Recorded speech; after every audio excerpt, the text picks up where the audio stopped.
Welcome to the Enlighten Up podcast. I am your host, Nicole Frolick, and I invite you to cozy up with me each week as I explore all aspects of the spiritual journey, spiritual biohacking, and expanding the mind beyond this reality.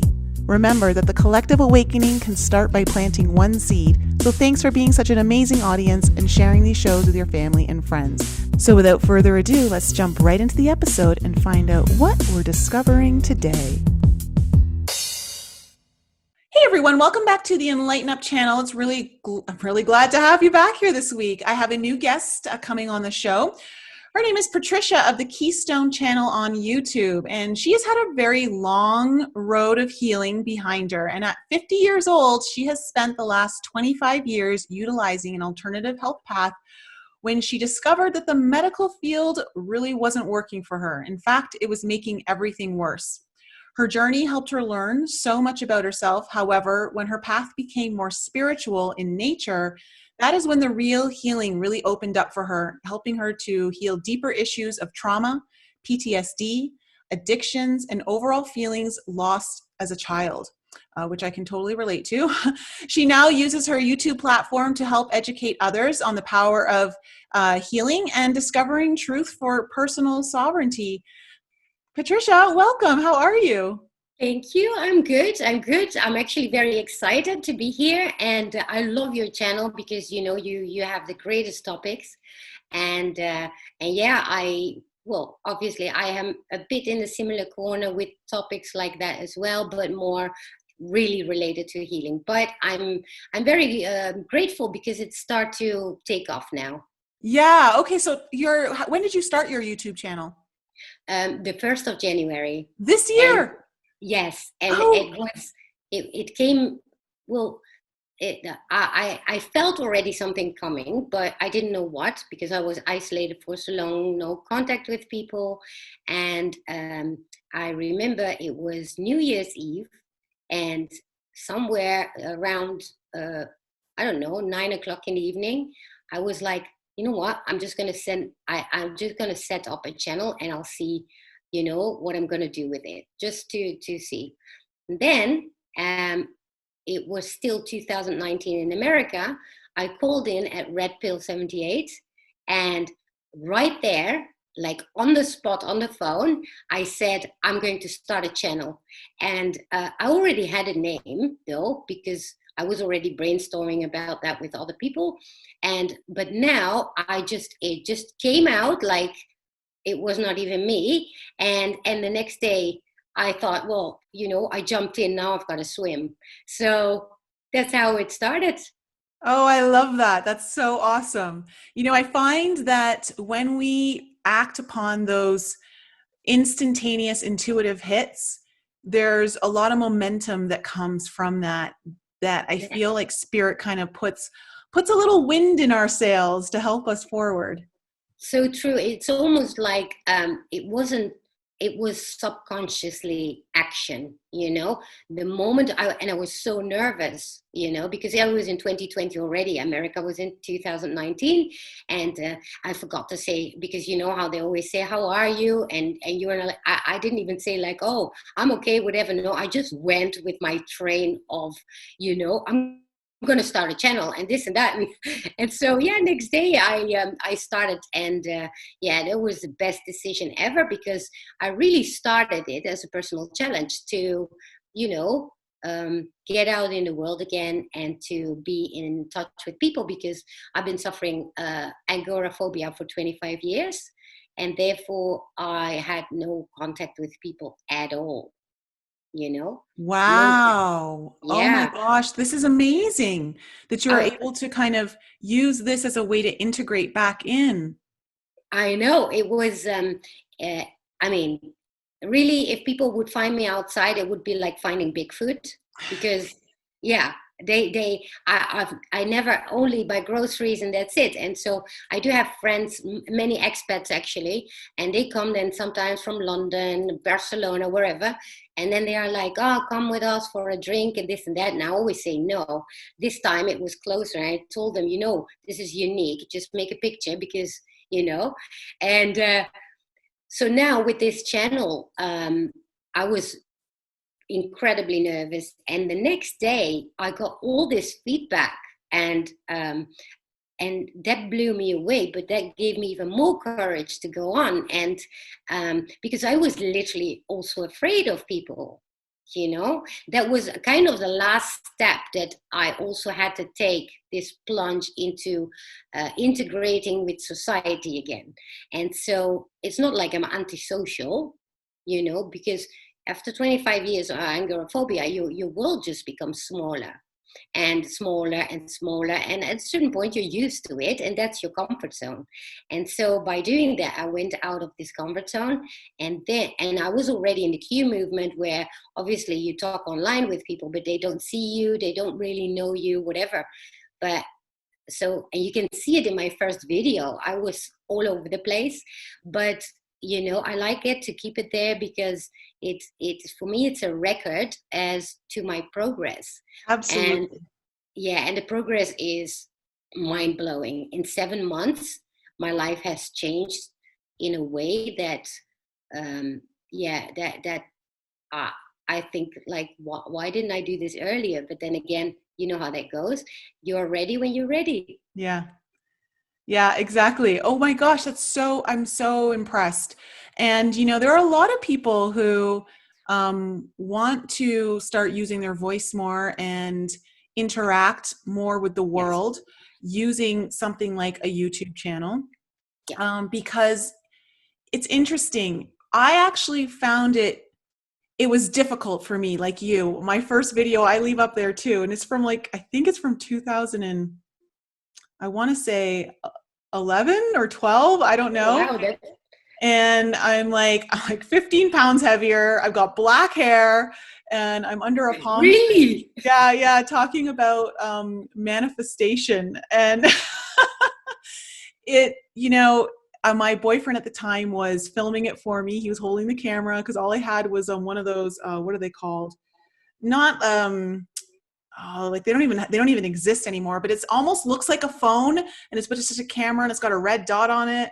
Yes, yes, yes. I can't remember what those called. Anyway, Yeah, and he, bless his heart, I was so nervous to talk in front of him, in front of a camera, of just looking like an idiot. And so, of course, I sounded like an idiot, and nothing was coming out the way I wanted to. And finally, I got into a rhythm, and he filmed it for me. And I keep it up there too, even though my idea of manifestation has completely evolved from where that was. yeah.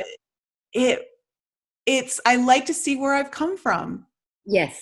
It's Yes. kind of like when you go into business, the whole purpose of a business plan is so that you know where you started and you know where you're going, and when you get there you can look back and see all of the progress. Yeah. And I think we shouldn't be scared of that older version of ourselves. It's kind of like, I don't know, it's a really heartwarming reminder of Absolutely. where we're going. Actually, I think for me, it's not even a business. It's and it never started that way. It was nothing else but a challenge, personal Yeah. challenge, only to then very, very quickly turn out me helping people, having my DMs flooded with people asking questions and wanting help. Behind the scenes, I help a lot of people remotely, counseling, doing that, because obviously being in that Q movement, you discover that you're not the only one, and so I encounter many people that have like similar stories to me, or the isolation, the typical things, and so then they start asking me questions, and now I just give them like therapy session kind of ways to start building up to where we want to have them be for themselves. And I see huge differences, and it's so rewarding. And now with my channel, I also encourage people to start their own YouTube, or at least participate for yourself, because that's where it starts. And now I'm here having this idea to start a website and to give people healings for not this overpriced prices, because you were talking about it last week with Kaylin, and Kaylin, that yeah. yeah, and it was about the whole money issue within, the alternative healing, um, you know, uh, thing. And so, and I know all too well how that is, because if you are not well, how can people expect that you have the money to even pay for like these overpriced things? And people don't have to do it for free, because you mentioned, and that was actually something that helped me also balance out my thoughts regarding money and helping people, because to me that's such a conflict. And so you said something about if you do it for free, people tend to not put the effort in. And that's true, because I remember having that experience myself. And Mm-hmm. as soon as I had to scrape some money together to actually have a session of whatever I did, that's when I did my best. And and so that's yeah, I'm so glad I watched that show, because that's a thing that I definitely struggle with. How can you help people, and at the same time, you cannot do everything for free. I'm like in Europe, and I help people in America. I'm constantly living in American time zone. Yeah. So Yeah, that's yeah, you were saying that, and I can see how that would get like for your time clock on your body can be a bit exhausting. So what were I'm curious, through your own spiritual journey and healing, what was one of the more difficult aspects of your healing journey that also tied into the evolution of your spiritual journey? Because I feel for me, the two kind of really go hand in hand. And there's a huge teaching available to us to not only just discover ourselves, but also discover our own power and abilities to shift our life, to shift our body, to shift our health. What was it for you that really stands out on your healing journey that helped you in that way? Well, and this may come as a surprise for many, but or at least for those that are still in that process, it's only on hindsight when you can, um, you know, make the assessment of what happened and how. So for me, it was hitting rock bottom. Hitting rock bottom is the best that can happen to you, and it's true, because um, I've seen it also with my brother. To be honest, he was a heavy crack addict. I was the last one to let him go. Was very difficult, but the moment I let him go, he didn't have anything anymore, like literally living on the street. And that's when he actually sought help. And so those moments are significant to how you're going to proceed from there on. And then obviously from there on, it's a huge struggle to crawl out of it, but what do you have to lose? And then there's even these phases where you think, okay, now I hit rock bottom, and it turns out, no, the bottom is even lower, and it can still go lower and lower, but eventually my spiritual development came when I gave up on the regular health system, because I didn't get any help there. And so and I tried everything, and I mean literally everything. So at that moment, you're alone, and all you can do is figure it out for yourself, which I did. And that, in a way, um, um, how shall I phrase that? In a way, it gives you a sense of surrender. And that's when you go for it. And that's when there is no other way than, your own responsibility. Set aside the whole victimhood, because that's another part of that you need to discover that you're in that. And from there on, you start moving, and as soon as you start moving, you become automatically more in tune with spirituality as well. And uh, obviously I already knew I had that in me very strongly, but I didn't make use of it, because for me it felt like I cannot do that because I'm not energetically in a good place. And therefore, that can also like backlash, give you a backlash, right?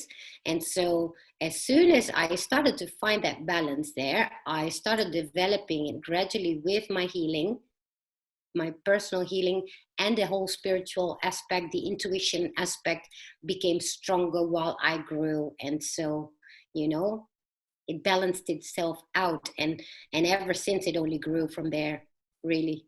Wow.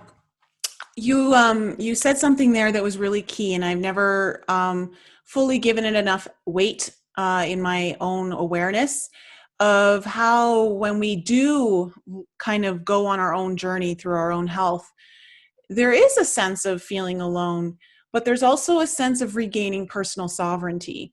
And That's it.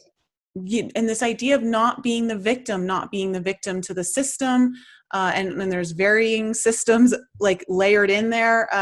The health system is only one, but that idea of like taking your own life into your own hands and your own control, Yeah. as opposed to just giving everything up to an authority figure all the time. And it's not that an authority figure doesn't have its place. It's just that we've really kind of tipped the scales to giving everything up to the authority figure and not building our own authority within. But that's also how we obviously grew up. This is our systems, this is what we know. Very interesting, by the way, because this week I'm a huge admirer of Peter Jordan Peterson. I always mix the two up. Anyway, he's a very intelligent man, comes from the science world, and now he finds himself the last year being completely sick because he's had this independence on biodiazepines. Mm-hmm. And so he searched for all these same systems that he actually worked in, that he actually studied. And so, and then he found himself, being so desperate because nobody can help him. And so it was this week I saw the update, and it was so interesting to see that somebody coming from the science field specifically, because they can be quite hard-headed because I studied this is how it is, and it's like that then you find yourself so desperate that there is no other way than to open up to surrender. And you mentioned something else in here about the victimhood, right? Mm-hmm. I mentioned that. For me, that was when I went, at a certain point, I was pretty happy, compared to where I came from. Obviously, everything is relative. But at a certain point, I thought to myself, well, I'm quite happy. I now want to get rid of my medication, which was benzodiazepine, which I used as well so badly that I didn't even know it until I got out of it, how I was pretty much not on the planet for 10 years. Oh, wow. Yeah. So when they asked me, in rehab, they go like, okay, so can you tell your blackouts? And I'm like, I never had blackouts. But then I realized I had a 10-year blackout, because once I started remembering, like, okay, when was my birthday? When you start in conversations, getting memories back of whatever you did, or anecdotes of what happened, I couldn't recall them. And that's when I realized only then how addicted I was for real. And so that was weird. But at the same time, that's where one of my therapists I had there, she gave me the folder. Everything was in English. She gave me this folder, the super victim syndrome. So obviously, what do you do when you get a folder like that? You get mad as hell, and you're like defensive, and you're like, that's not me, Now I laugh about it. However, in the evening, I went to my room because I was there like for 6 months in Scotland. And so I started reading. I started to do the questionnaire that was in there. And I'm like, that moment, the epiphany came, it was like, I'm a total victim for myself in my own eyes. And so it was, that moment was the life-changing moment. At that moment, when I realized it for real, I could admit it to myself, obviously, because at the end of the day, you're there to help yourself. You know, Yeah. nobody's going to help you Mm-mm. because I already hit that part where I knew that I had to surrender. However, then you need to start learning where your mistakes are. And so once I saw that, I was so blown away by it. And like instantly, within a minute, as soon as I realized it, my whole life changed. My whole outlook on things changed. My whole way of viewing healing in itself changed. Everything changed. And that, I think we can probably say that that was the biggest turning point in everything. That's super powerful because I've often, like, there was a moment for me, I had a similar, not to the extent that you did, but a moment where all of a sudden I realized I just had to shift my perception and my whole world changed. The way I felt about the world, the way I felt about me, everything shifted in an instant. And there really is like that instant kind of healing, or a quantum shift, as some people call it, that is available to you just through the simple act of perceiving something in a different way. Yeah. And when you were talking about how when you were taking that survey or that test, that booklet, and you realized, oh my God, I'm a victim, and in that moment, you like, it's just like the surrender. Yeah. I got a picture of the 10 of Swords tarot card, where the Yeah. guy's lying on his stomach and all these swords are in his back. And I saw that as your ego. Oh, the moment she gave me that folder, my ego went out of the roof. However, and this is it, you only when you're ready for it, you will encounter it, right? Mm-hmm. Because everything, if I look back now on everything, every moment, every epiphany I had, because I had many of these type of situations, because you come from very deep, right? Or very far, however you want to call it. And all the same epiphanies, I now know they all had to happen in that order in order for where I am now. And for other people, that is maybe another way around, because your system and your belief system work differently. But overall, I can now, for example, look at people and I know after a while talking to them, what is their problem, etc. I know exactly at what stage they are and what the next step is, to what they are ready for to do. And that, because I analyze my whole road to of healing myself, because I am very analytical, Mm-hmm. and I love to know, because it's a curious thing, to be honest, and so once I started seeing all these moments in my life back, oh, so that's why that happened at that moment, and that's why only later did I discover this and that, and so now when I help people, I uh, for some reason I can read them very quickly, Mm-hmm. their belief systems and all that. And so I also quickly know which is the first step to take in order to make this next step up. I Yeah. have this card in my toilet that says you don't need to see this the staircase, you only have to make the first step. And that's true, because you cannot know what comes ahead, which sometimes can make you impatient once you know how it works. But I also accept that when something doesn't work out, it's because probably I'm just not ready yet. Probably there's another step to take first.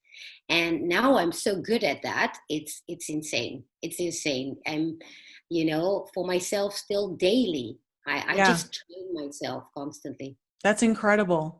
I'm curious, and I'd love for us to kind of go into this conversation a little bit before we get into more of the intuitive aspect here. But I'm curious how you, like, having to detox that drug out of your system after having it for 10 years constantly in your system. You're 50, you look fantastic. You look absolutely great for 50. And we can get into this topic of, I feel like And I know this to be true because I've studied a lot on telomeres. I don't know if you've looked into telomeres. Yes, Yeah. Okay. absolutely. And I know that meditation, breath work, that all helps to lengthen your telomeres, which literally reverses the aging signs. Yeah. You know, let's kind of first talk about the drug detox and what you kind of had to go through and what sort of changes you noticed in your body throughout that kind of journey. And then we'll kind of get into the 5D age reversal. Well, this is a very, very interesting thing because usually people that go into rehab and, they encounter all sorts of withdrawals and all that. For me, it was completely different than any other person. And that is because I came out of trauma, I was isolated. And the day that I decided, well, let's go in rehab because, I'm quite happy with myself. Let's just get rid of that. So I went to Scotland, which is here covered by the insurance. So, well, at the time it was. Now it's not like that anymore. However, um, uh, I had a boatload of medication to get into the airplane, obviously, because I was also agoraphobic, which was for me probably a bigger problem than the whole addiction itself, although the addiction was pretty severe. And because next to that, I also used Coke. So I had these upper and downers, because I took the Xanax to completely numb myself from that constant anxiety to then use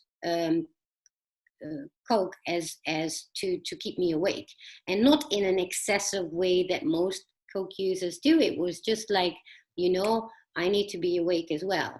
But so what happened is something I never expected to happen because I didn't think of it, which was coming into rehab. The moment I arrived, I will never forget, all of a sudden I was surrounded by 70 other addicts. Well, imagine that 8 months before that, the whole past 8 months before I arrived there, I didn't see a human being. So I skipped the whole thought of the social aspect, the people aspects. Now that freaked me out. That freaked me so much out that somehow I didn't even feel the whole detox, the whole withdrawal, because I was so busy with managing these surroundings of people around me. I was immediately a target as well. And so I was very much bullied at school. And there in rehab, I found myself being thrown back in the school time where all these women bullied me. I don't know why. My English, well, because most of them were Dutch and my English is quite good compared to theirs, though they accused me of being cocky and thinking that I was better than them. But I had no social skills whatsoever, and so I needed, for the past 20 years, I've been like isolated. So here I am finding myself with all these women and then also guys all attacking me and bullying me and doing all sorts of stuff, like grown up people doing all sorts of stuff because they're in their frustration of detox, and so they need something to get. And so I found myself thrown back into the school time where I was bullied. Only this time, at the school time era, I used to let them bully me. I let them beat me up. I let them call me anything they wanted. And now what happened was I went to the complete other extreme. Now I went completely aggressive. I defended myself so aggressively that they had to do an intervention between me and everybody else. I only had 3 people in there that actually were my friends and that tried to protect me from all the onslaught I got every single day. So you're there for your detox, right? But I didn't get the first 4 months, I didn't get to work on anything drugs related or addiction related. All I was doing, trying to find all these mechanisms that I was in when I was young and try to how to figure out how the hell am I going to manage this, because I had no clue. And so, yeah, I was the most hated person there. And, you know, purely because I just didn't have any social skills, and I came across probably in a way that I didn't know. I just, it was one big trauma. So I didn't notice anything of my detox itself because I was just busy fending off bullets, kind of. Wow. That's incredible. That's, it's amazing. That just goes to speak to the power of the mind, first of all. It's, well, wait, this in itself was a divine intervention. Somehow this had to happen. Mm-hmm. It's almost in a way like the drugs in a way got you to the place to finally face a deeper fear within you. Exactly. Exactly, because you know you're numb like for 10 years without actually knowing it. Because remember, the first 4 months when it's benzodiazepine, it's worse than heroin, really, to detox from. They say, but I didn't notice anything about it because my mind was constantly busy. Because remember, you're off that. You have your anxiety, which increases obviously due to the fact that you don't numb yourself anymore, Mm-hmm. but you get attacked on a like all day long, to the point where you have group therapy sessions that they actually refuse to have me in there. You know, Wow. it was like being in high school, like that type of, and pure adults that would treated me like this. It was to the point that even the therapist didn't know anymore what to do. They said they have never seen anything like it.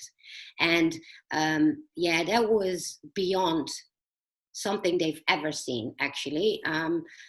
They said as well, it was literally like people wouldn't engage with me during therapy sessions. When you help each other during group sessions, you need to give each other feedback and all that.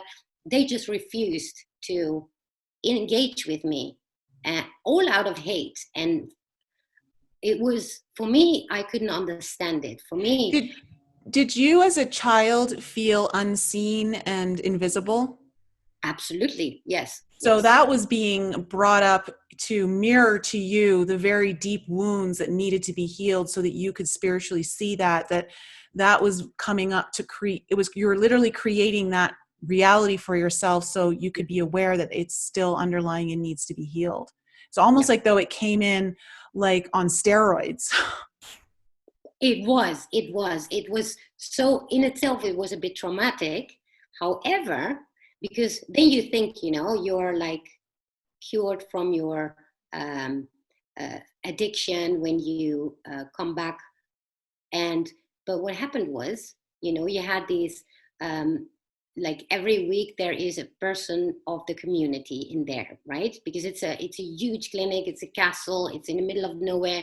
And so there are people that have behaved well and they did well and they had made progress, so they become, most improved person of the week.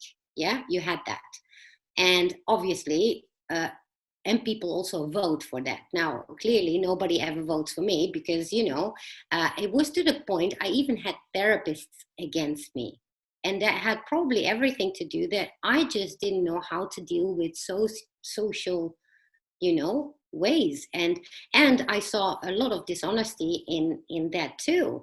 And so I mean, really, I acted out like there. It was beyond normal. Plus, I was Wow. also on antidepressants, which was taken down as well. Now, that went way too fast, to the point that I found myself, that was 4 months later, I wanted to hang myself on a tree.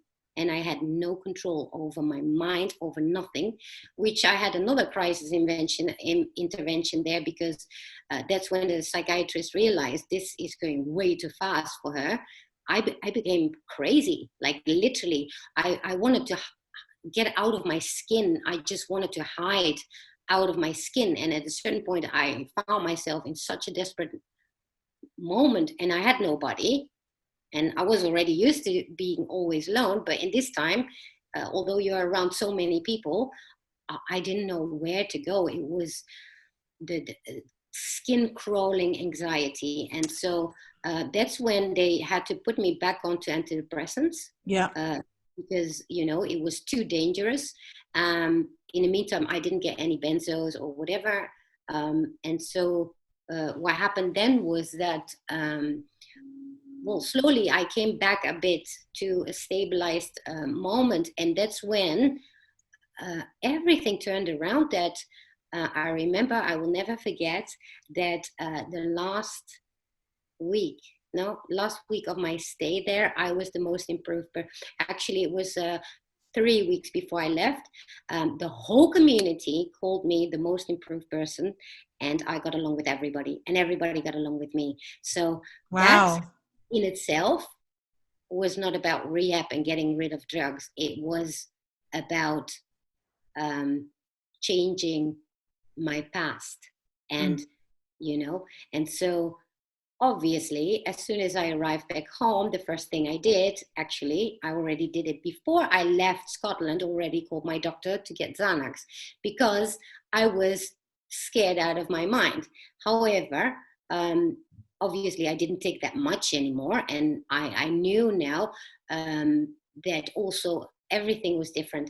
That was also when I realized, I do want to get rid of this phobia, because I already gave up. I mean, I was 20 years into agoraphobia. So what are you going to do? At a certain point, you arrive at this point where you're like, well, I just learned to live with it. No, at that moment, I had hope again. I wanted to get out of it. I wanted to fight for it again. Obviously, I had a lot of hurdles to still overcome after that. And you know how I got off the Xanax eventually? Only 8 months later, when I had my first energy healing, and so a remote healing, no less. I cried for 3 days, and literally from that moment on, didn't have the craving anymore. It was gone. Wow. I stopped, point blank. Was there anything specific within the healing that you can recall that you think was attributed to it, or? Yes, it was there was something around me that made me feel like I was like in chains my Mm-hmm. whole life, like with my back against the wall. That feeling, I only then did I realize I never knew anything else until I got sort of freed out of that.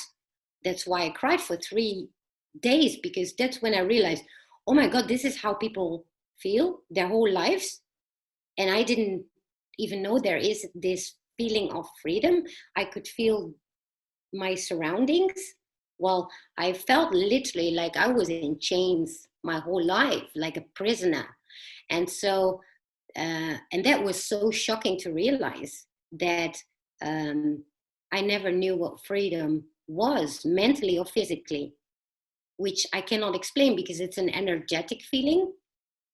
No, I think like, yeah, it makes a total sense to me. I totally get it.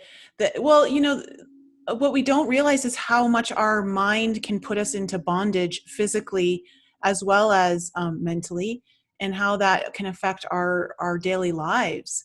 Yeah. And you just took on like a very extreme example of really what this entire world is experiencing in many ways.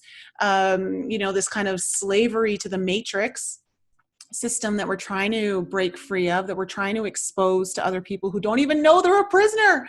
They don't even like you. It's so interesting that you didn't even know. Like, to me, I feel that empathically. I feel when you were saying you were crying for 3 days, you're like, oh my God, people actually feel like this. Like, this is what freedom feels like. That I felt empathically. I feel all through my body right now. But it's when you take that to a level where we're looking at the world, these people don't even realize that they're slaves. They don't even realize how imprisoned they are to a system that they think they're free in. Well, yeah, but I think I know what you mean, because that's a complete oblivion, right? However, in my case, because I met my boyfriend at the time in rehab, but we had an instant soul connection. It was now on hindsight that we're not together anymore, but we were together for 6 years. Our relationship had a purpose, which was healing. He was much more to the feminine. I was much more to the masculine. He was much more sensitive. He dared to show his emotions. I couldn't at all. I was just like, I need to protect myself at all costs. And so he was really good at seeing things that, I mean, most people don't see, the empathy that he has and the way to tune into people. And so that day, when I had that healing, he came here because he lived in another city. So we never lived together. And so he came in my house. We were already together, like, I think we were probably like 2 years in, or maybe 1.5 year in our relationship since the rehab. And so he comes in, I open the door and he goes, "Oh my God." And I'm like, "What?" And he said, "You see me." And immediately I knew what he meant, because I would look, but I never saw. I was always, there was this glaze. And he said, and so I kissed him, like when he comes in, I kissed him. And he goes like, "Holy crap," he goes like, you actually felt that, you actually were present. And when he said that, I started crying. That's when the 3-day crying started happening, because that's when I realized that I was not conscious of me. I was not conscious of anything. I was a zombie. And I was that my whole life, because I always felt like I didn't belong, and there was no safety either. And I didn't want to accept that I was born at all. I have said this multiple times over my life. And I just didn't know how to find my way in that. And so when he said to me, "You are here," instantly I knew what he meant, because for the first time I noticed that I was present. I was a being. I was me. I was here.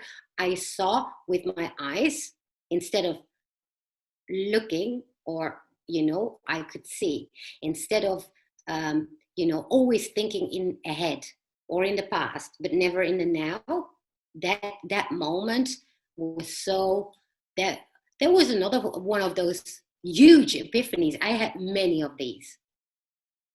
I think like it's very interesting because I'm kind of, I mean, it's interesting because we know a lot of this information that I'm going to like talk about, but sometimes we don't realize the severity of the impact that it has on us. So you telling your story is really it's driving home the, the impact, the severity of the impact of what social distancing does to us as a human race. Just what it does to our own ability to stay present, to feel, to be conscious in this reality. Yeah. Like Yes.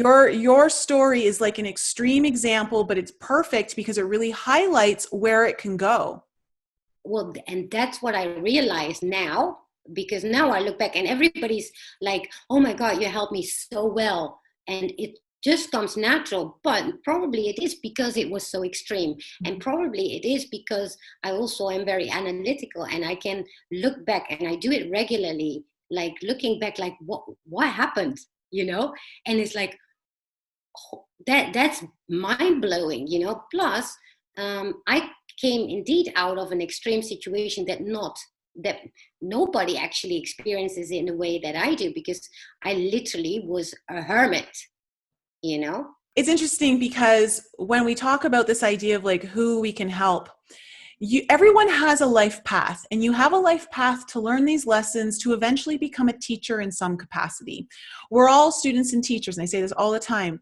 But what a lot of us don't understand is that we're like, well, who am I going to help? And I'm like, you're going to help whoever is the older version of yourself. Who is the Yes. older version of yourself? And there's a lot of people out there who are going through very similar experiences. We all like are learning very similar lessons, maybe in a little bit of different context, or, all of that. But it's all the same stuff. And I love how your story is so helpful at this time, considering what we're all going through and what we call like maybe the deep state is trying to impose upon us about like this social distancing and the ridiculousness of it, and how social distancing, from what I understand, isn't even a scientific like term study. It came from a kid who's did a science project fair and never like backed it up with anything, and they just took that term and now we're using it. It's not scientific, it's not proven. Here's another interesting thing, because everybody's going hysterical with the social distancing, yeah, and being at home because we couldn't. You could only go out or whatever. And I thought, here's another divine intervention, because for me nothing changed, because I Yeah. still have agoraphobia. So for me, the world is not different.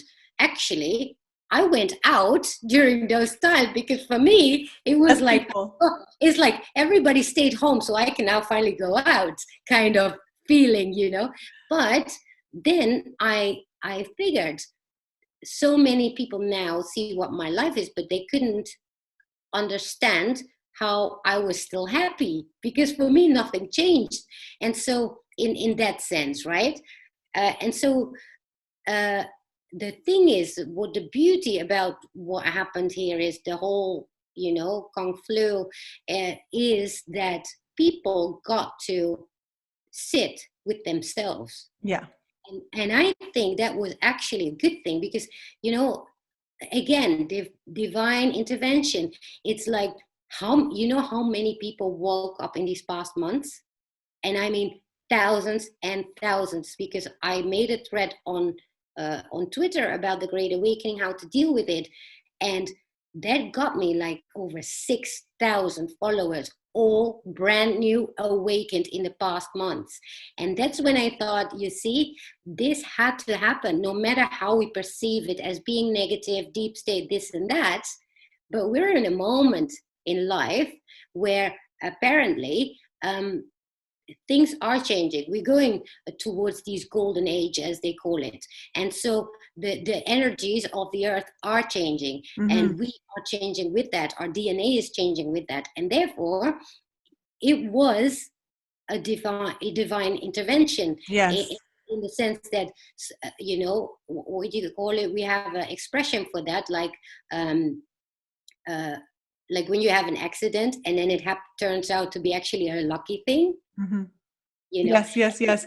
This is, Like a positive happenstance or some sort of like yeah. lucky happenstance. I don't know what it's called exactly, but some people call it serendipity. Oh, is that what serendipity Well, means? serendipity is like a chance encounter, I think, but it could be a chance encounter with anything, not just a person.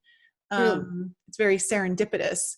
But yeah, I see it that, and everybody's stressed around, right? Hmm. I look in the world so differently than other people because where I come from. So everything to me is like, oh my God, this is like amazing. And well, everybody, what do you mean amazing? It's horrible and this and that. And I'm like, oh, the things that I see now, it doesn't matter the struggle we go through with deep state and all that, because yes, but things are already sort of done, and Hmm. everything that's happening now is only to awaken people. And whether that's like a less comfortable feeling for most of them, actually It's almost very every, uncomfortable. yeah, for me not, for me this is kind of heaven, because I know myself, and Yeah. I have this the bird view eye, where I literally see everything happen without even worrying about it. You see, and Yeah. that's because where I came from, my journey, and that makes it very, very special, and especially gives me also some sort of an answer as to how I struggled when I came into this world, not feeling at home, not feeling not wanted, but not accepted, or like always from the outside looking in. And now I feel like, hang on, this is my world now, because I finally understand. Now I get to see, now everybody else is from the outside looking in, sort of feeling. It's amazing. That's I can, beautiful. yeah. Yeah. And you mentioned, like this idea of like our DNA changing and all of that. And I feel like it's interesting. I'd love to hear your perspective on this. But the more in tune I get with not just my own spiritual journey, but of course, like I've always been kind of tuned into my body and my health. And I've always been into alternative healthcare since I was like a late teenager. But I've specifically noticed that I feel like my body's reversing its aging Yeah. through the more I get involved in my own spirituality. Like you talked about spiritual development when we were pre-recording, and we'll get into that because I think that's something that people don't understand. Like our intuitive developments, like we never develop our intuitive abilities. But before we just jump into that really quickly, I'd love to hear your thoughts on this idea of 5D age reversal. I don't give labels or names to it. However, I just know that I look now 10 years younger. I look younger than 10 years ago, right? And with my development, also with doing detox, going completely holistic and all those things, I discovered that even, well, we are capable of healing ourselves because it's all here. It's the placebo effect, as you can call it, because if you believe that you're going to grow old, you will age. And I do absolutely believe in that. I always call myself like the Benjamin Button, female Benjamin Button. I don't know, for whoever hasn't seen a movie, it's about like somebody that is born old and then goes to younger. Now, and I figure we can heal our bodies, yeah, with our minds. In essence, if you're in tune with yourself, etc. The same counts for aging, and obviously, it doesn't mean that you're going to sit back and do nothing and be all unhealthy and all that. You need to work on it. Nothing comes like falling out of the sky. However, I believe that your mental state and your intentions are crucial to the outcome of everything that you do. Because I read many books, and if you think about, you can train your body with your mind, and it's been proven through study. If you think about exercise, yeah, intensively, and I actually tested it out. And so I was just not doing anything, lying in bed, but in my mind, I was exercising like intensively. Well, what do you know? Next day, I had muscle pains. So that proved to me, and scientifically, it was already proven that it works that way. That's when I started actually becoming even more interested, because then I thought, wait a minute, the telomeres, which is the part, for those that don't know, at the end of our DNA, that's also causing the aging, because it starts to, what you call it? Fray.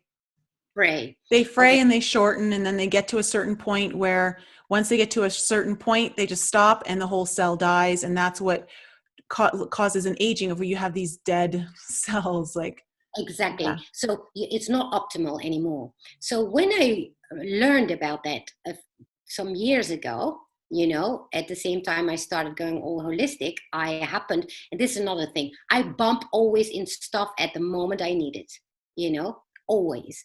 And so also this. And as soon as I learned about it, I thought, okay, so if I can do this with my muscles, I can do this with my telomeres. And therefore, I just put these intentions in. I always think about, I'm not growing older. I'm not, and even, obviously, like I said before, you need to keep working on yourself, stay healthy and all that, because also that is a belief system, right? Mm-hmm. If you say like, oh, I eat unhealthy, that's not good for me. And that's something that's really deep within us. Yeah. So I make sure that at least through my habits and the ways that I do things, eat and or exercise or detox or whatever, I always do it with the intention to get extra intention towards the mental aspect of changing your body, telomeres, cells, whatever. And it works. It works, definitely. Yeah. I'm Yeah. I've done meditations with it too. In fact, you're inspiring me. It's like, because I've been wanting to create an actual telomere lengthening meditation for well, those in my alchemy group for sure, but maybe even just to upload something to my channel, because it's so powerful. The visual, I wish, like, I just released a starseed snap out of it video on Sunday, and I just wish people really started to grasp, and I think many are, but how powerful our intuitive abilities through our imagination, the mind, visualization, how powerful that tool is. And we've been taught to not use it or disbelieve in it and not give it enough credibility or credence to that. And I've literally healed some of the hardest health issues simply through meditation. And Well, I can tell you, you don't even need meditation in essence. In the beginning, yes, you do, because you need to get in tune with that. However, if you train yourself every day to make it a belief system, like we have a belief system of everything, right?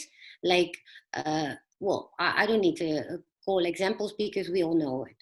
And I made a belief system out of this. And therefore, I don't need to meditate because for me, it's just the truth. It's a knowing. yeah, And another you very reprogrammed your subconscious. You took a conscious belief and you programmed it in. Eventually it embeds into the subconscious, and now it's in there. exactly. And so you don't need the meditation. It's, well, in the beginning, maybe it helps, to start, to kickstart it. Yeah, the And then, repetition is what matters, though, to finally make it. well, that's it. And Craig Braden was one of the ones that inspired me incredibly. And Joe Dispenza, who made this book, Yes. who wrote, the placebo effect. It works with everything. It works with everything. There was it in that book where this man, they told him, you have cancer, you're going to die in 6 months. Now, obviously, the man dies after 6 months, and they do an autopsy. Turns out he never had cancer. Now, that tells you everything you need to know, because and this is one case study. There are so many of those. Gosh, this is so important. And this is why when people book readings with me, like tarot readings or anything like that, I don't like to tell them this is what's going to happen. No. This is what's showing up right now in this current timeline, but you can change that. Yeah. This is just information so that you see where your energy's at and how are you going to shift this, because there are infinite outcomes and infinite probabilities. And this idea of, like, when you go to someone, like, for instance, I'll just say maybe someone's coming to me because they really trust me and they trust me as an authority, like in what I'm looking into. That should never supersede your own authority and belief system of what you are capable of achieving, creating, and changing. And that's so important. And I try to drive that home as much as I can, because we are master creators. We And are. what you just spoke about defines that so well. Yeah. And also, I have to a disclaimer here, because by no means am I completely healed. I still have None of agoraphobia. us are. No, but like some people, oh, but you still have agoraphobia. Yes, I do. It's not an easy thing to tackle. If you have it for 25 years, it becomes chronic. It becomes a belief system itself. Mm-hmm. Actually, I don't even have to think about it. If I go outside, my body immediately reacts to it. So yes, I do need to train that. And I'm not very disciplined, because once you're so used to live in your house and the lifestyle that I have, I don't even bother going out because I'm happy in the way that I am. However, if I do want to get rid of it, I do have to train it. Mm-hmm. The same with the antidepressants. I'm still on my last quarter, and so that was my 8th attempt. I never got this far with getting rid of antidepressants, and so now I'm on the last quarter, and now it's just a matter of deciding when I'm going to get down of this last quarter, and that I need to plan very, very meticulous, because it's a dangerous drugs. The worst part is this last part. Yeah. And so I'm working towards that, so it never ends, and everybody has their own, like I said, some people work on this part while another one on that part, and for others it works the other way around. Yeah. And that makes it interesting, because this is also how you learn from other people, because they already did that path. Yeah. You know. Absolutely. Well, this has been so fascinating. Before we end, I'd love to talk about your intuition and your intuitive abilities. How did you, like, okay, so you come from a bit of an intuitive family. You said your grandfather, talk about your grandfather a bit.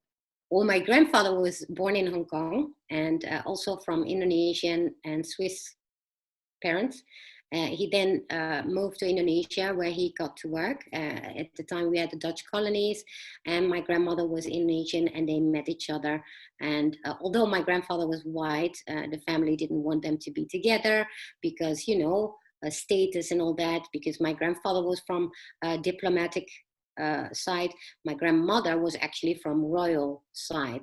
And royal, I mean in the Indonesian way, which is a different type of way, probably like they have in Africa. However, so they eloped to be with together, and they stayed together for the rest of their lives, madly in love too, which is a great example I have. However, my grandfather, who was very much paranormal, and he could just move tables and stuff like that, and he had no control sometimes over it. It just happened. Wait, so he had telekinetic abilities, so he was moving things with his mind without even realizing it? Well, he was very religious, Yeah. and Catholic. However, if he would pray, for example, that cross would just go back and forth.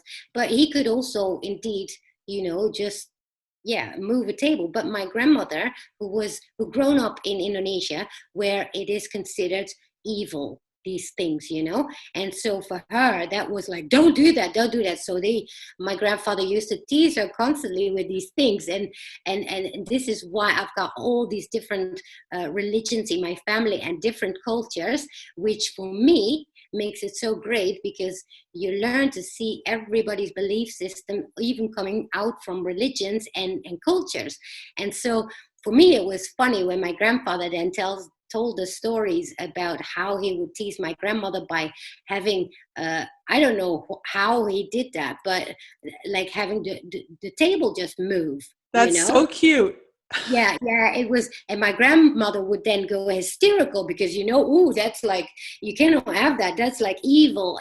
And so for me, this is why I have a broad way of looking at things, when it comes to religions or, spirituality. For me, there is only one divine being, and people call it God, other people call it whatever, the universe. But for me, I know it's all the same. It's all one and the same. Mm-hmm. It's just interpreted differently. Yeah. And with some, there are different belief systems. However, so knowing that, growing up, I already felt inside, because my grandfather telling these stories scared me, because somehow intuitively I knew I had the same capabilities. And so I immediately closed that off, because I was very anxious and anxiety as, my whole What life. abilities came up for you instantly that you knew, like, oh, I want to shut this down? Like, what was it exactly? Nothing. It was only the knowing. Okay. So that's not nothing. Well, yeah, but I instantly closed it down. Mm-hmm. Now, I just told you about the healing I had, where I was like chained. So then I had a healing with Eric Rains. Eric's wonderful. I love Eric. I found him obviously through that community, and I was desperate because I fell back into this. Well, at a certain point, you do get used to a certain freedom that you already gained, but then you start to, finding there is much more. There is something holding me down constantly. And so I had a session with him actually too. And he said, oh my God, he said, your whole body is completely enveloped with entities like parasites to keep you from your potential. And so what he did that moment, the taking away from these parasites that were exactly the right chakras and all the points where you open up, mm-hmm. and you just, and so the moment it happened, I I won't forget that one anytime soon. He said to me, take a mirror, look at your eyes. I looked in the mirror, my eyes changed color. I looked at something that was so open. The power I felt at that moment when he took that away was not terrifying. It was beautiful. It was so powerful. And so he told me, he said, what I see now, I've never seen in my life. He said, your energy reach is so, so wide that somehow, I don't know how that works, entities and all that, closed you off immediately as a child, so you couldn't use it to begin with. And at that moment, I realized that was the truth, because he said, and I felt it, he said, you can literally set stuff on fire with your energy. And it was true, because I felt it. I mean, everything was just heating up, and it was, I mean, at a certain point, I had this experience with telekinesis. So I knew I had that, but then I started using it for healing, But obviously, since I was still also in the process of my own healing, I didn't want to practice it, because I do feel that if you're not well completely in your own energy yet, you shouldn't be doing that, So I want to have the full potential first before I start practicing that. And so and also I need extensive protection for myself in order to do all that, because I'm not a masochist, so I don't want to fall back in something that I just came out from. And so I'm very careful with these things. You need to know what you're doing. However, that feeling of that power energetically, and he said, usually people reach about, I can only express it in meters, so they can reach around over with their aura, like a 5 meter span. He said you're arriving at 750 kilometers, beyond. And I knew this, so I started also using it for healing areas, where there's a lot of things going on, crisis and all that. However, I haven't done anything with that lately anymore, also because I've been focused on other stuff that, my channel, for example. Yeah. But I definitely know in the future something, that will come to the forefront again. And because it's there, I just know. Wow. It's just, I'm getting chills through my whole body right now, because I really want this message to hit home with all of the listeners and anyone who's watching, to know that you came here because you have skills that are needed on this planet that go far beyond what I think any of us can humanly right now in our present mind frame can conceive. And what you're just talking about, this idea with being able to start fire and just with your energy, to me, I totally see it. It's very obvious to me. And I feel like there's so many things that all of us are capable of doing, and it's all been dumbed down because, absolutely. Well, we all know why, because I don't even need to say it, but everyone, please just start stepping up to the plate, start unleashing your ability, start getting to do your healing work, because the healing is so imperative to unleashing the intuitive abilities, because it's the pain, it's the fear, it's the trauma that holds everything back down. It's why they traumatize us. It's why we're traumatized, so that we can access our gifts. So you heal, you get access to your gifts, and then you start developing them, intuitive development over and over, and much like you, my intuition has really kind of skyrocketed in the last little while, particularly in the last few months. It seems like since COVID started, which is really weird. Yeah. Energies. Yeah. And I just, now that I'm starting to really recognize it and trust it, it's building faster. It's building faster. More is coming in and more is becoming available. So you didn't trust it before? I would trust a little bit, but I always doubted, like, who doesn't doubt themselves? You know, I everyone who's intuitive doubts themselves. Actually, the only thing I did trust was my intuition, not my thoughts, not my surroundings, not nothing. The only thing I can trust. This is also interesting because I recognize, for example, you know, they call people that are black hats and they think they're white hats, and I'm like instantly, and I'm never wrong. You know, I just know, and this is probably what I subconsciously overdeveloped as well, but now I start using it actually, although I didn't know it. However, this is another interesting thing, the whole starseed thing, yeah, that came up, and I was like, yeah, okay, whatever. I mean, starseed or not, I'm still unhappy. What can I do with it, etc. Right? Yeah. All I know is I'm not feeling safe on this planet. You know, that was my whole thought all along, and I'm just confused, and I don't get it. I don't understand it. I know I cannot just kill myself because that wouldn't do it, because I'm here for a reason. I knew that too, somehow in the back of my mind. Now, my last session I had uh, brought everything home. Uh, And that was with, oh man, I forgot her name. That's really bad. But she lives around the corner with me. But she works a lot in America as well, in these Mount Shasta events with Eric Rains as well. And she does a sort of channeling. Now, I never had anything with that, but since she was around the corner and I don't dare to go anywhere, I thought, you know what, I'm going to do a session with her because somehow I felt I had to do it. So I go there, and she literally lives here, but she's always in America, and she happened to be there that week. And so I booked this session with her, yeah? And so what she does is she channels from beings from some planet. Even that I forgot. Anyway, I will get to that. But and so what happens is I lie on this thingy, and so what she says is at a certain point these beings taking over to heal you, and they will start healing those parts that really need attention at this point, yeah.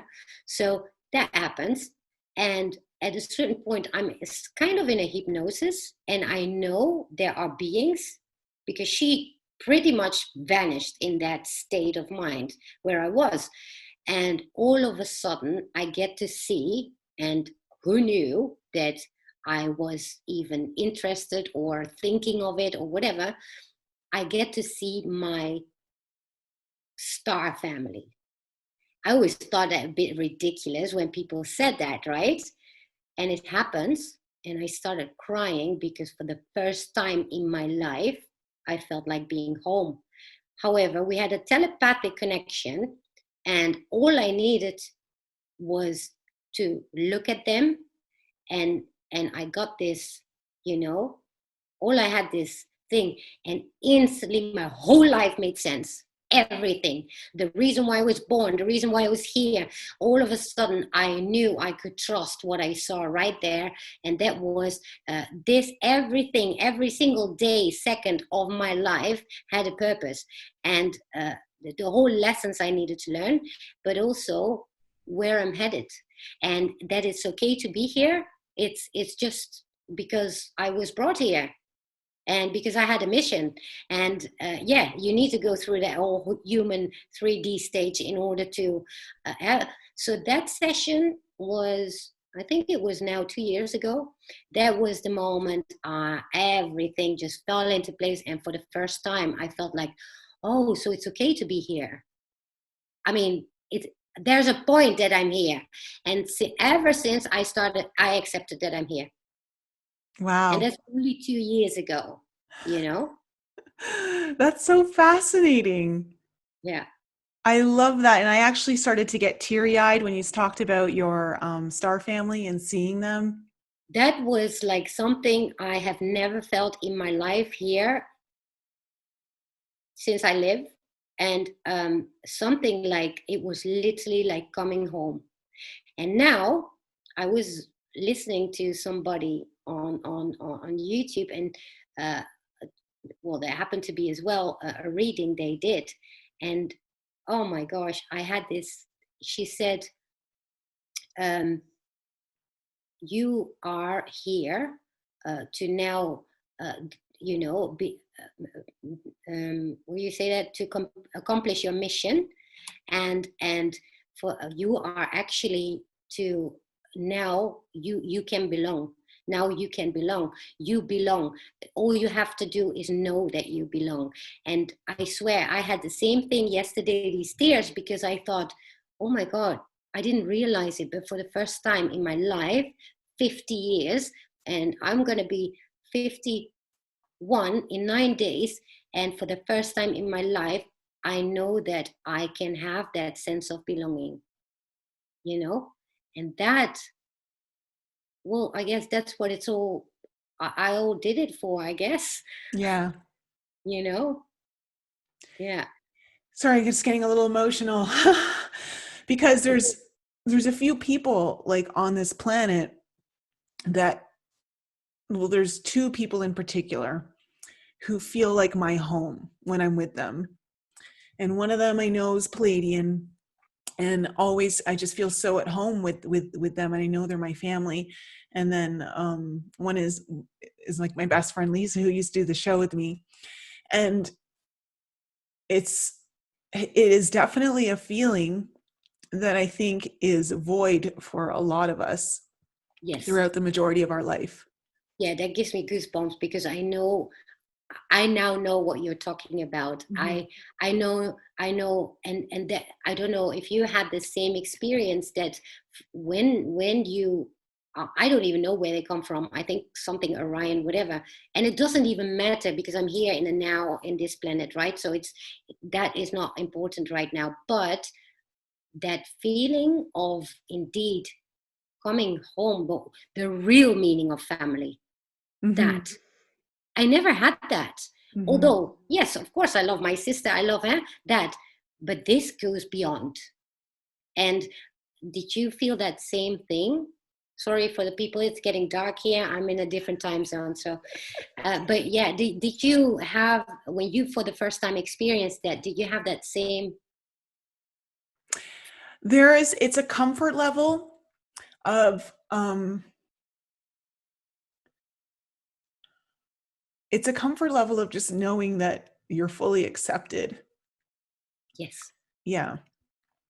Yeah. And it's just, there's a sense of safety. There's a bit of remembrance yes. of what it's really all about. And it's a connection that is very difficult to find here on this planet. And I'm not saying that none of us will, but I do believe that it's part of our mission to build that connection and to expand that connection.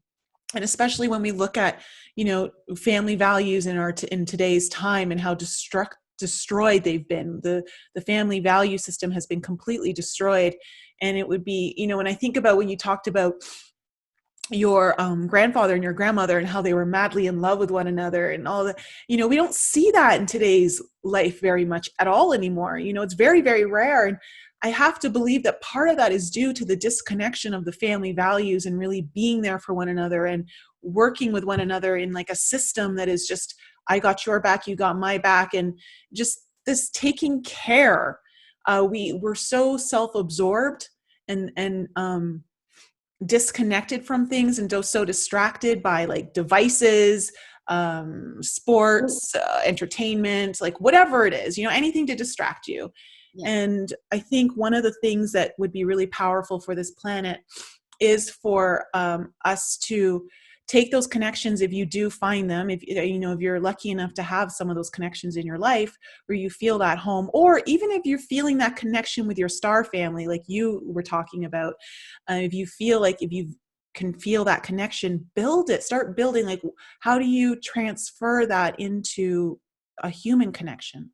Well, you say something interesting there, because my grandparents, indeed, they were like in love. They were like, my grandfather, even in their 80s, he would dance with her, and then she had a stroke, so he would brush her hair, even do her makeup and all these things, and he was heartbroken, obviously, when she died, but like till the very end, the way he talked to her, everything was for me. And the funny thing is, because you say that, I always knew deep inside that exists, that ultimate connection with somebody, even deeper than my grandparents probably had, because they come from a different generation, etc. But maybe they did know, but you couldn't talk about it. I don't know.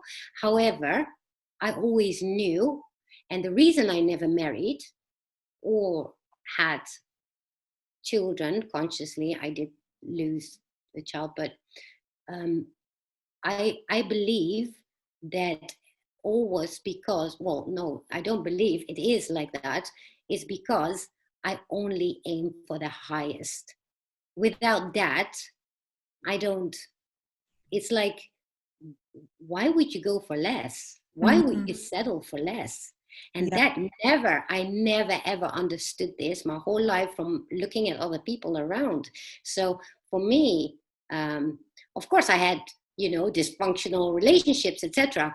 But I would never take it to that level. Besides, the institution marriage for me, is not the way it is supposed to be, I guess. And that's another belief system. However, I think there is this connection you can have with somebody on a soul level, on a level that is beyond. And that's what I had. And there are multiple of those, obviously, like I had with my ex. Only that purpose was fulfilled, but he's now my best friend, but the relationship purpose was fulfilled. And so that's fine. It's okay. The reason he's my best friend, because we both knew the purpose is done. It's fine. It's okay. Now we can be friends. We never had fights, actually.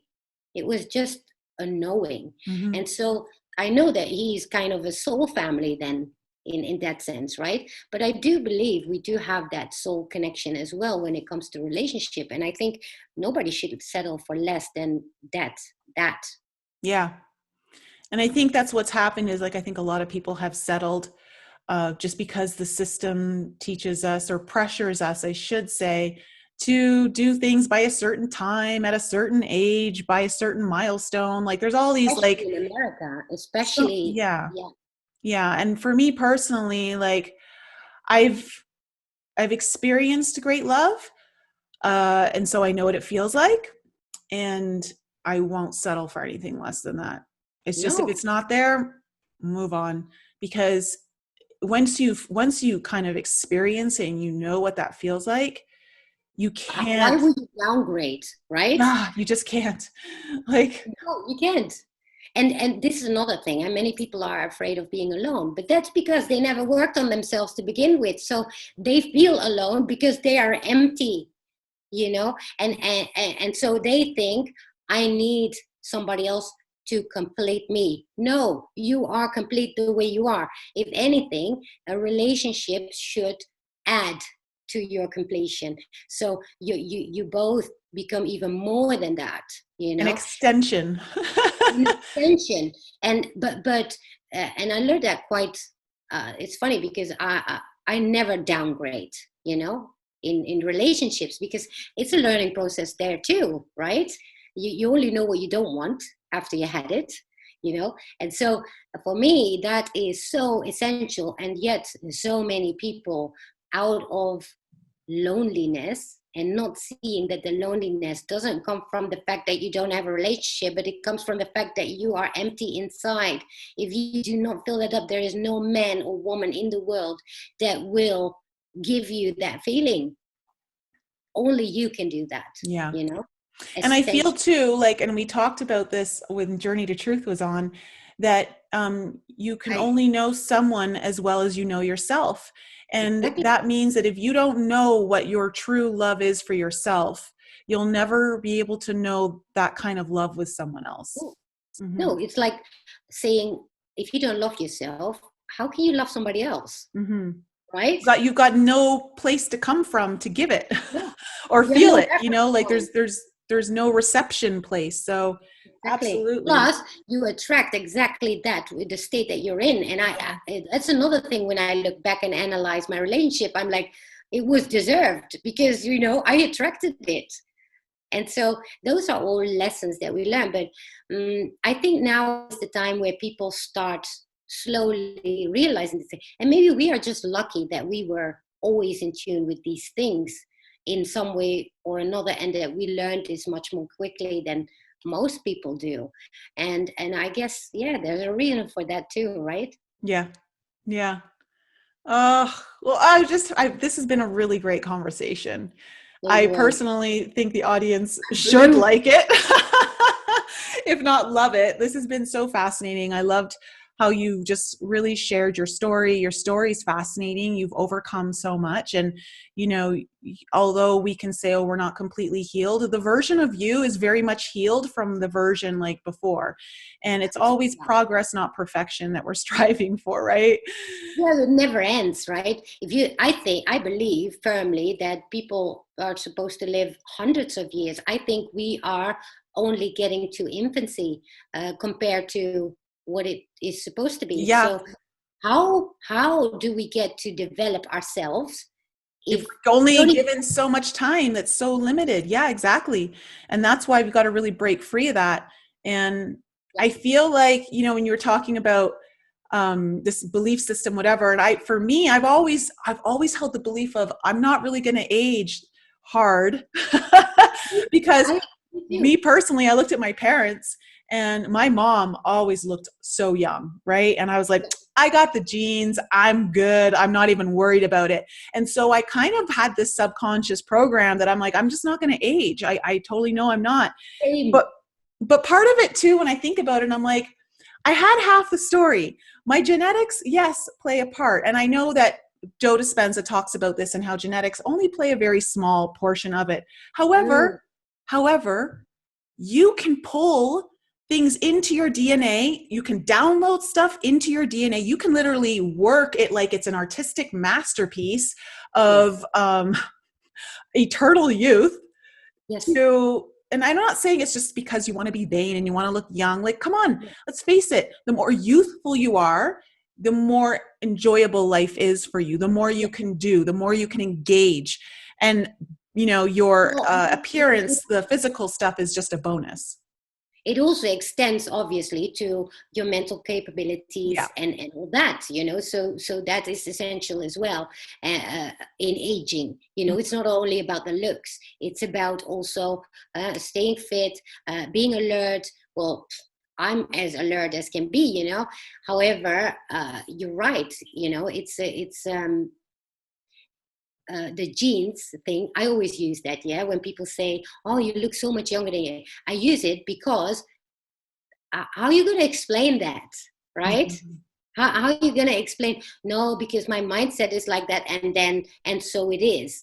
But many people don't comprehend the depth of that meaning, and so I don't even bother explaining that, because while you're in the process of healing, whatever, you can always touch upon that Mhm. individually with people, and until then, I just say, it's genes and it's healthy eating. It is obviously as well, but that's just a tiny part of it. Yeah. It really is. There's so much we have to learn. There's so much we could work with. We're really just still in kindergarten in many ways. True, true. I Yeah. believe that, absolutely. Well, thanks so much for coming on the show. Please let the audience know where they can find you and contact you if they'd like to get in touch. I'm on Twitter, very fanatically sharing the Q stuff, which is Dutch Warrior TKC, and it's like, well, maybe you can write it in your description.